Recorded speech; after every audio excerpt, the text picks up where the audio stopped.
In the heart of the Syrian desert, where sun-baked ruins whisper of forgotten dynasties, a girl was born around 240 CE. Her name was Septimia Zenobia.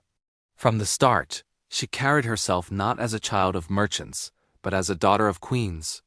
Fluent in Greek, Aramaic, Latin, and Egyptian, she studied philosophy while other children played in the dust. And when she heard tales of Cleopatra, her claimed ancestor, her eyes didn't just admire the past, they measured it. The world Zenobia grew into was fragile. Rome ruled the East, but its grip was weak. Emperors rose and fell, border wars bled the legions dry, and plague emptied cities. In this chaos, Palmyra stood proud, an oasis kingdom of marble and desert wind, connecting east and west. When Zenobia married Odaenathus, the king of Palmyra, she stepped quietly into power. But fate wouldn't let her stay quiet for long.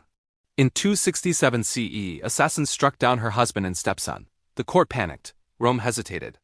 But Zenobia did not weep or retreat. She placed her young son on the throne and ruled in his name. With the composure of a seasoned emperor, she prepared Palmyra for something no one expected, a challenge to Rome itself.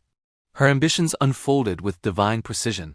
First Syria fell, then Egypt, then large parts of Anatolia. City after city opened its gates, preferring Zenobia's justice to Rome's chaos. She became a living legend, riding at the head of her cavalry in a golden helmet, her generals following her every command. For the first time in centuries, an Eastern queen had carved an empire from Roman territory, stretching from the Nile to the Euphrates. The desert winds carried her name across continents. Zenobia, the conqueror, the philosopher queen who stood against the might of Rome. But empires rarely share their crowns. In 272 CE, Emperor Aurelian marched east with hardened veterans. The battles were brutal. Zenobia fought with a courage that chroniclers would remember for generations, but the Roman legions were relentless. By the time Aurelian reached Palmyra's walls, her empire was a wounded lion, proud but cornered. Captured as she fled towards Persia, Zenobia was brought before Aurelian not defeated, but unbroken. Some say he admired her. Others say he feared what she represented, a world where Rome was no longer supreme.